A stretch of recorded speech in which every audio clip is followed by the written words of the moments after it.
Herkese merhabalar. Kanala tekrardan hoş geldiniz. Bugün Cuma videosu paylaşacağım arkadaşlar. Cuma bültenini değerlendireceğim. Bülten çok kalabalık değil. Az maç var. Toplam 5 tane maç çıkarttım. Ayrıyetten bir de korner kuponu çıkarttım. Yani 3 tane de korner maçını bir kupon olarak video sonunda söyleyeceğim. Aslında 8 tane maç sayılır. Sadece korner maçlarını video içinde anlatmayacağım. 8 tane maçın 5 tanesini anlatacağım arkadaşlar. Hemen videoya geçeceğim. Çok uzun olmasın. Daha cumartesi pazar bülteninin değerlendireceğim. Videoyu çekeceğim. Videonun editi de çok uzun sürüyor. O yüzden hemen videoyu başlayıp bitirmek istiyorum. Ekrana geçiyorum. Siz de bu arada abone değilseniz, abone olursanız, like ve yorum da yaparsanız beni de çok memnun edersiniz arkadaşlar. İlk maçımla başlayalım. Maçların bunlar 5 tane. Bunların dışında bir de 3 tane korner maçını son olarak vereceğim. İlk maç Fortuna Düsseldorf Hamburg maçı. Almanya Bundesliga 2'den arkadaşlar. Bir de bir tane daha maç var Bundesliga 2'de ama onu almadım. O biraz sıkıntılı gibi geldi bana. Fortuna Düsseldorf'la Hamburg'un maçını aldım arkadaşlar. Şimdi karşılıklı gol var. %75 görünüyor. 2.5 üst %59 görünüyor arkadaşlar burada. Karşılıklı gol var oranı çok yüksek yüzdesi. Bunu KG var alabiliriz ama oran düşük. Ben bunun yanına başka bir seçenek daha eklemeyi düşünüyorum. Hemen hızlı anlatacağım dediğim gibi. Hamburg'un ben deplasmanda da olsa ikinci golüne güvendiğim için bunun yanında üstü de ekleyeceğim. Onları göstereyim. Zaten son 6-7 maçında 2 gol atabiliyor Hamburg. Yine ev sahibinden de aslında ikinci gol görebiliriz. Onlar da atıyor. Onlar da 4 gol 5 gol attığı da var evinde. En son Hansa Rostock'u 2-0 yenmişlerdi. Buradan da göstereyim. Nesne'den de göstereyim arkadaşlar. Son maçlarına baktığımızda zaten son 3 maçında 2 gol atıyor. Fortuna Düsseldorf Hamburg'da yine 2 gol yiyor. Deplasmanda Hansa Rostock 2-2 maçı var. Hannover'le 4-3'lük maçı var. Yine karşıyla 4-3'lük maçı var. Aynı şekilde Fortuna Düsseldorf'un da 4-3'lük maçı var. Yani maçın ucu çok açık.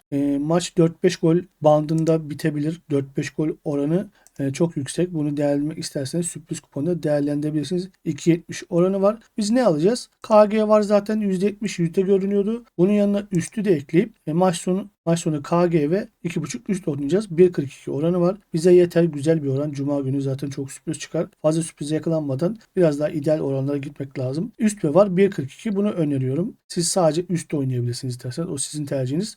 Biraz daha oran yükseltmek için ev sahibi veya deplasman 1.5 üst alabiliriz. Ben Hamburg'a güvenip deplasman 1.5 üstü de alabiliriz diye düşünüyorum arkadaşlar. Geçelim ikinci maçımıza arkadaşlar.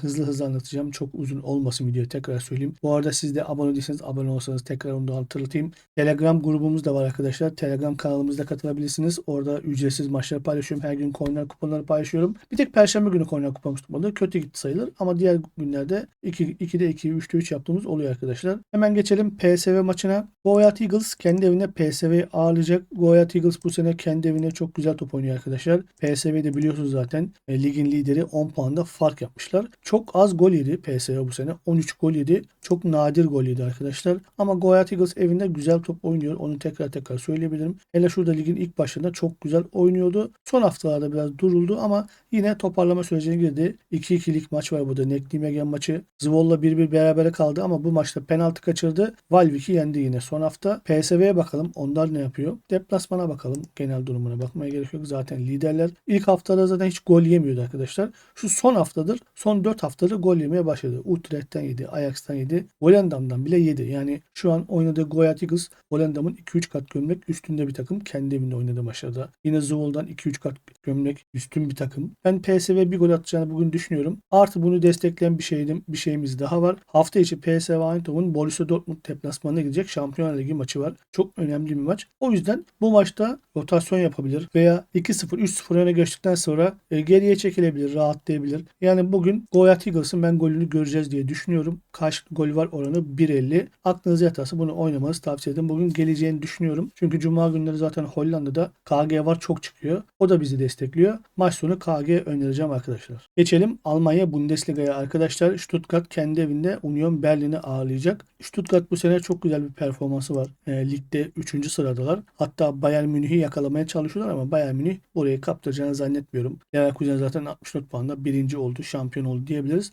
En kötü 3. olmaya çalışacaklar. Buradan arkadan Leipzig'de Dortmund geliyor. Yani en kötü 3. olurlar veya en kötü hadi Borussia Dortmund'a da geçilseler 4. olurlar diye düşünüyorum. Yani Şampiyon Ligi biletini alacaklar gibi görünüyor. Union Berlin'de düşmemeye çalışıyor. Onlar da buradan bir Köln alttan rahatsız ediyor. Yine Bochum'la aynı puandalar. Onlar da lige çok kötü başladılar arkadaşlar. Yani neredeyse ilk 10 hafta falan gol bile atamadılar yani. O yüzden kötü durumdalar. Stuttgart evinde çok iyi iyi oynuyor demiştim zaten. Sadece Hoffenheim'e yenilmiş. Bayer Leverkusen 1-1. Köln'de de 1-1 berabere kaldı. Onun dışında full bütün maçlarını kazandı. Gol atamadığı maç sayısı yok. Bütün maçlarda gol atmış. %100 12 maçta gol atıyor. 4 maçta gol yemedi arkadaşlar. Augsburg'dan gol yemedi. Werder Bremen'den gol yemedi. Bir de ilk 2 hafta Bochum'la Freiburg'dan gol yemiş. Onun dışında Darmstadt'tan gol yediği var. Yani Augsburg'dan yemedi. Leipzig'ten 2 gol yedi. Mainz'den 1 gol yedi. Son haftada Köln'den yine 1 gol yedi. Bugün mecbur Union Berlin'in bir gol atması gerekiyor diye düşünüyorum. Cuma günleri yine Almanya'da çok sürpriz çıkıyor. Yani Union Berlin'in gol atamadığı maç sayısı çok ama bugün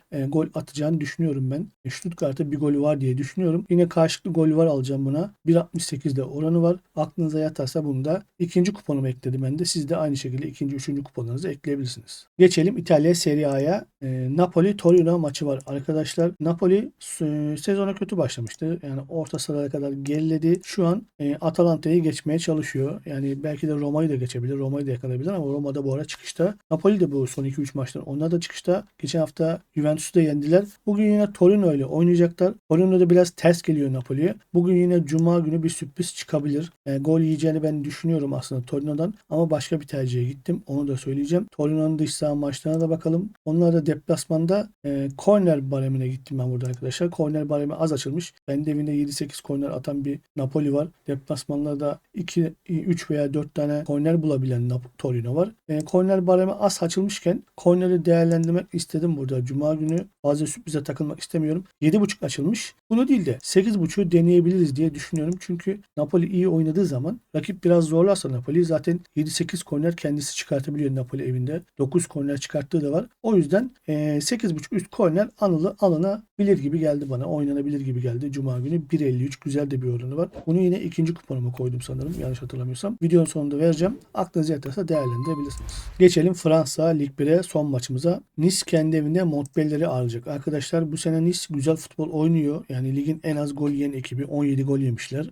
Onun dışında Brest 18, Paris Saint-Germain 19 yani Paris Saint-Germain'den bile az gol yemişler. Hele iç sahada bakalım kaç gol yemiş. Onları bir görelim. İç sahada sadece 5 gol yemiş arkadaşlar. Yani 12 maçın 9'unda gol yememiş. 3'ünde gol atamamış. Gördüğünüz gibi gol atamayan takımlara bakalım. Brest ligin ikinci sırasında çok iyi oynayan bir ekip. Olympique Lyon'dan da gol yememiş.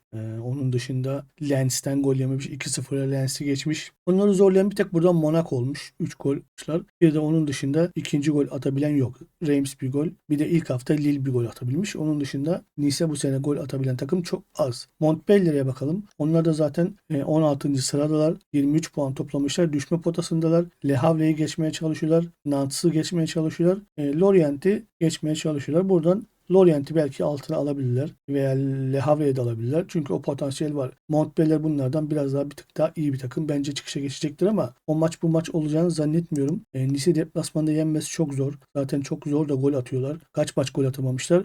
Gol yemediği maç sayısı 2. Gol atamadığı maç sayısı 1 arkadaşlar. Her takımdan gol yemiş neredeyse. Bir Metz'ten gol yemiş. Bir de Lorient'ten gol yemiş. Lorient'le Metz zaten kötü takım. Onun dışında Brest, Rennes ve son haftada Marsilya'dan 4-1 ile mağlup olarak döndü. Ben bugün Nice'in gol yese bile ikinciyi atacağını düşünüyorum. Yani bir farkla kazanır diye düşünüyorum. Nice öne geçerse 1-0. Rakip zaten çok zorlayamazsa 1-0 maçı bitirir genelde. Yani gol yerse ikinciyi atar bu sefer de. Maç sonu 1 oynayabiliriz buna. Maç sonu 1 oynayacağım. Oran da güzel 1.54. Hatta bunu 4.5 altla destekleyebiliriz. Çok gol çıkacağını zannetmiyorum. 1.77'ye çıkartabiliriz. Ama sadece maç sonu 1 aldım. Bu ikinci tercih olsun. Aklınıza yatarsa deneyebilirsiniz arkadaşlar. 3 tane de kupon yaptım arkadaşlar. Bir tanesi korner kuponu. Dilerseniz onu da göstereyim. Aklınıza yatarsa oynayabilirsiniz. İlk kupon Fortuna Düsseldorf Hamburg maçı. KG var ve 2.5 üst 1.42 oranı var. İkincisi Napoli maçını buraya korner olarak aldım. 8.5 üst denedim. 1.53. İkisi 2.17 oran yapıyor. Aklınıza yatarsa bu en ideal kupon bu arkadaşlar. 2 maçtan fazla maç yok. Cuma günü az oynamakta fayda var. Bir diğer kuponumda yine